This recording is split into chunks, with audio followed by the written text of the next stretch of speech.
This is perhaps the most heartbreaking story I've been told this week. A 65-year-old mother called me, her voice trembling. My daughter-in-law gave birth 3 weeks ago, but I haven't even held the baby once. Does this story sound familiar? Have you ever longed for the day you'd become a grandmother, imagining yourself holding your grandchild, lulling them to sleep, telling them fairy tales just like you did with your own children? But then everything turns out differently. Your daughter-in-law is distant, your son has changed, and you've become an outsider in your own family. Is it possible that sometimes we love too much, to the point of being perceived as intrusive? Today, I want to explore with you why these conflicts arise, and more importantly, how to protect our hearts from further pain. When David brought Linda home after that visit, she couldn't hold back any longer. "Why is B so cold to me? Did I do something wrong?" David sighed, avoiding direct eye contact. "You were rude to be at the hospital." Rude? Linda couldn't believe her ears. "I was just asking about her health. You shouldn't have called constantly while B was in labor. You shouldn't have asked if it was a mental or physical issue. I told you it was physical. Why did you have to ask B again?" Linda felt like she'd been slapped. The questions she thought were caring and concerned had become offenses in her son's eyes. And also, David continued, his voice hardening, "You shouldn't have posted about the baby on Facebook before B did. She's the mother, she has the right to announce it first." Linda remembered that post. A few simple lines: "Thank God for giving our family another little angel.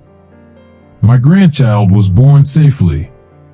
She wrote it with joy and gratitude. Why was that wrong?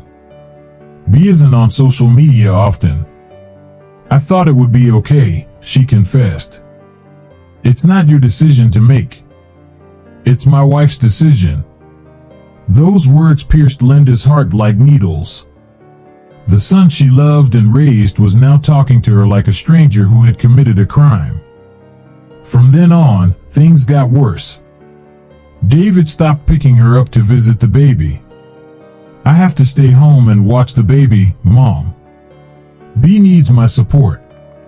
"Then why not bring the baby to visit me?" Linda asked, her voice full of hope.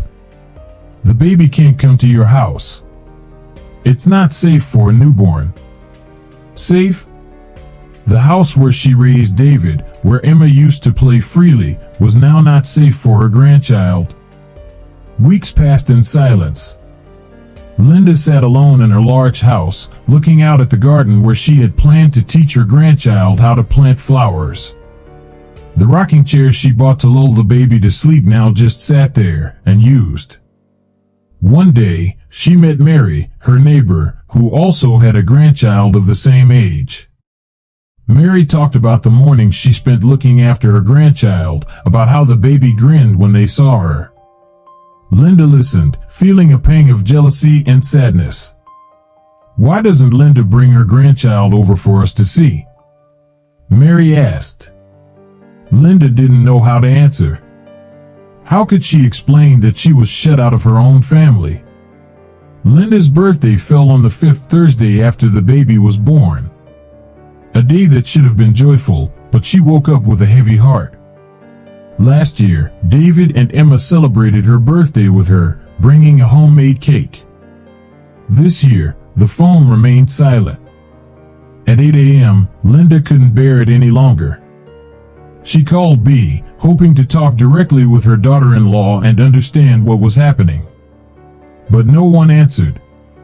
Then, David called back, "Happy birthday, Mom." "But why did you call B?" "B is my daughter-in-law." Linda couldn't contain herself. "I wanted to ask how she and the baby were doing.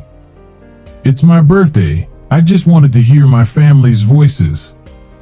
"You shouldn't bother B. She's very tired." "Tired since when?" "It's been 3 weeks. In my generation, 2 days after giving birth, we were up cooking for the whole family." David hung up. Linda sat there, still holding the phone, her heart filled with bitterness. Her 65th birthday, and she was arguing with her only son. 5 minutes later, B called back. Her voice sounded tired and strained. Linda, I'm sorry I didn't answer. I was breastfeeding. It's okay, dear, Linda tried to soften her voice. I just wanted to check on you and the baby. I was worried because David said you weren't fully recovered. I'm fine. So, is your problem mental or physical? Linda asked, intending to understand so she could better help her daughter-in-law. Then, BA's voice hardened, physical. They had to put padding on the bed because I'm at risk of seizures. I can't be alone with the baby. Are you sure? Linda asked, as David had never told her such details. I'm pretty sure, B replied, with a noticeable edge of irritation. Linda sensed the frustration in her daughter-in-law's voice and didn't say anything more. But her heart was filled with confusion. Had she asked something wrong? The call ended in awkward silence. Linda sat in the cold kitchen, looking at the small birthday cake she had bought for herself. For the first time in her life, she felt like an outsider in her own family. 2 weeks later, David finally picked her up for a visit. Linda dressed nicely, bringing small gifts for her grandchild. But the atmosphere in their house was icy. B sat on the sofa, holding the baby in her arms. She didn't get up to greet Linda when she entered, just nodded slightly and looked back down at her child. David busied himself tidying up and preparing a seat, but the tension in the room remained, taut like a wire about to snap. Make yourself comfortable, Linda gestured towards the cushioned armchair, setting down a few small pillows she had brought. I know sitting for long periods after a C-section can hurt your back. I'm fine, B refused coldly. I feel pretty good. Linda stood there, still holding the pillows, feeling superfluous. Every attempt at showing care was rebuffed. She placed the pillows on the table and sat in the opposite chair. Is the baby doing well? Linda asked, looking towards the child. The baby is very healthy, David answered for his wife. Gaining weight steadily, eating and sleeping regularly. Linda wanted to hold her grandchild, but didn't dare ask. The way B held the baby tightly created an invisible barrier. Each time Linda leaned forward, B seemed to hold the baby closer. 2 hours passed in uncomfortable silence. David tried to make conversation about the weather, about work, but B barely participated. She just sat there, occasionally rocking the baby, checking the diaper, or breastfeeding. Every action was performed mechanically, as if Linda didn't exist. As David drove Linda home, she finally spoke. Why does B treat me like this? Have I done something to make her hate me so much? Don't overthink it, Mom. B is going through a difficult time. What difficulty? Giving birth is a normal thing for women. I gave birth, my mother gave birth, and everyone goes through it. Why does she need to be pampered so much?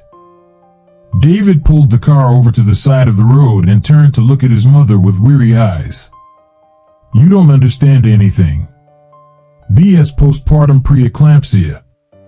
She could have a seizure at any time. Her blood pressure is still unstable. The doctor said it's a dangerous condition that could be life-threatening. Linda fell silent. She hadn't known the situation was so serious. And you know, when you called and asked mental or physical, B cried. She said she felt like she was being doubted, like no one believed she was really sick. Those words shocked Linda. She had only wanted to understand the situation to help, but she had unintentionally hurt her daughter-in-law. You didn't tell me these things, Linda whispered. Because I didn't want you to worry. But now you have to understand why B needs space and time. Linda looked out the window, filled with remorse. Had she been too selfish? Too focused on her desire to be close to her grandchild that she forgot her daughter-in-law was going through the most difficult period of her life. So what should I do? She asked. Be patient. Give me time. Don't call constantly, don't demand visits, don't pressure her. But I just want to help. I can watch the baby so we can rest. You can help by giving us space. When B is ready, she will contact you. Back home, Linda sat in the living room, looking at the family photos on the wall. Pictures of David as a child, pictures of Emma when she first started walking, pictures of the whole family during holidays. They were all memories of a time when everyone needed her, depended on her. Now, that role had changed. She was no longer the center of her children's and grandchildren's lives. They had their own lives, their own ways of loving, their own decisions that she wasn't a part of. The most painful thing wasn't being rejected, but realizing that she had become a burden in the eyes of the people she loved most. Every phone call was seen as a disturbance. Every inquiry was perceived as an intrusion. Every gesture of care was considered pressure. Linda opened the refrigerator, looking at the food she had prepared, hoping to bring it to David and B. Chicken soup, homemade bread, and the red bean dessert David had loved since childhood. All of it now just sat there, unwanted. The phone rang. Linda rushed to it, hoping it was David. But it was just a sales call. She hung up, her heart sinking back into loneliness. That evening, Linda called her daughter in another state. Sarah was married with 2 young children, a busy life, but she still made time to call her mother every week. You sound sad, Sarah observed over the phone. Linda recounted the whole story. Sarah listened silently, sighing occasionally. Mom, I think you need to understand that every family handles situations differently. B might be in a very vulnerable state, and she needs to feel in control. But why is my daughter-in-law so distant from me? Maybe it's not distance, but her way of protecting herself. Remember when I gave birth to Emma and Jack? I also had times when I didn't want visitors, I just wanted to be alone with my children. Linda remembered. Yes, there were days after Sarah gave birth when she, too, felt rejected when her daughter said, "Don't come today, Mom, I need to rest." But at that time, I understood because I had gone through it myself. Now, I feel like I'm being pushed out of the family. You're not being pushed out. You're just learning to love in a new way. Sarah's words made Linda think. Had she been too rigid in her way of expressing love? Had she forgotten that each generation has its own way of dealing with life's challenges? That night, Linda lay in bed, staring at the ceiling in the darkness. She thought about B, a young woman, a first-time mother, dealing with serious postpartum complications. Maybe she didn't hate her, maybe she was just scared and needed to be protected. She thought about David, the son she loved, now trying to balance caring for his wife and child without hurting his mother. Maybe he was struggling just as much. And she thought about herself, a 65-year-old woman, recently widowed, now having to learn to find her place in a changing family. Perhaps this wasn't a story about right or wrong. This was a story about learning to love when things are no longer the same. Linda's story isn't unique. Across America, thousands of mothers and grandmothers are experiencing similar situations. They call me, write letters, and share similar pain. And from all these stories, I've drawn 3 lessons that each of us needs to understand. The first lesson, and perhaps the hardest to accept, boundaries don't mean rejection. When B told Linda she needed time, that the baby couldn't visit yet, that she wasn't ready for visitors, it didn't mean B hated Linda. It meant B was protecting her mental and physical health during her most vulnerable period. We grew up in a time when, after a baby was born, the whole family would rush in. Grandmothers, aunts, uncles, everyone wanted to hold the baby, everyone had advice. That's how our generation expressed love. But the younger generation is different. They need space to adapt to their new roles, time to understand their children, and quiet to recover postpartum. This doesn't mean they are ungrateful or selfish. It means they know how to protect themselves and their children. And in reality, it's what we taught them, to say no when necessary. When a daughter-in-law sets boundaries, a mother-in-law often feels attacked. But try to look at it from another perspective. She's not pushing you away. She's just saying, I need time to become the best mother I can be. Please give me the space to do that. The second lesson, love doesn't mean knowing everything. Linda loved David and Bea, so she wanted to know everything. How was their health, their mood, did they need any help? Every phone call came from sincere love. But for Bea, those calls felt like pressure, like control. There's something many mothers don't realize. When we ask too much, we unintentionally create a burden for others. They feel they have to report to us, explain every decision, and prove they're doing things right. When Linda asked Bea, is it a mental or physical problem, she thought she was being caring. But for a woman who had just experienced serious birth complications, that question felt like doubt. As if Linda didn't trust David's words, didn't believe Bea's actual condition. True love isn't wanting to know everything. True love is giving others the right to privacy, the right to share when they're ready, and the right to silence when they need it. Sometimes, love means stepping back, trusting that our children and grandchildren are wise enough to handle their own lives, and accepting that they will come to us when they truly need us. The third lesson, and perhaps the most painful, our role has changed, and that's perfectly normal. For years, Linda was the center of David's life. When David had a problem, he went to his mother. When he needed advice, he called his mother. When he was happy or sad, his mother was the first person he shared with. Linda was used to being number one in her son's life. But now, Bea is number one. When David has a problem, he discusses it with his wife first. When he needs to make a decision, his wife's opinion matters more than his mother's. When he's happy or sad, the first person he shares with is the woman who lies beside him every night. This doesn't mean David no longer loves his mother.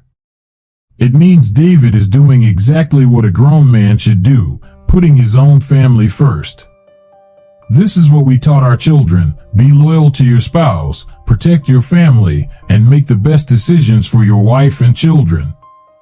And now, when they do exactly that, we feel hurt. Our new role isn't to lead, but to support. Not to command, but to advise when asked. Not to be the center, but to be the solid foundation behind them.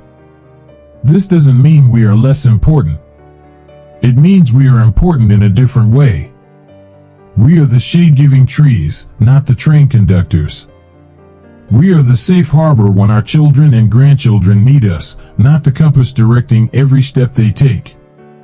Old age doesn't mean being forgotten. Old age means knowing how to love in a different way. Loving by giving space, loving by waiting, loving by forgiving. Linda's story will have a happy ending because true love always finds its way back. It just takes time, patience, and an understanding heart. So, what should Linda do? And what should you do if you are in a similar situation? If you are also going through a similar situation, please share your feelings in the comments. Sometimes, just being heard is healing. Subscribe to join me, because at this age, we need each other more than ever.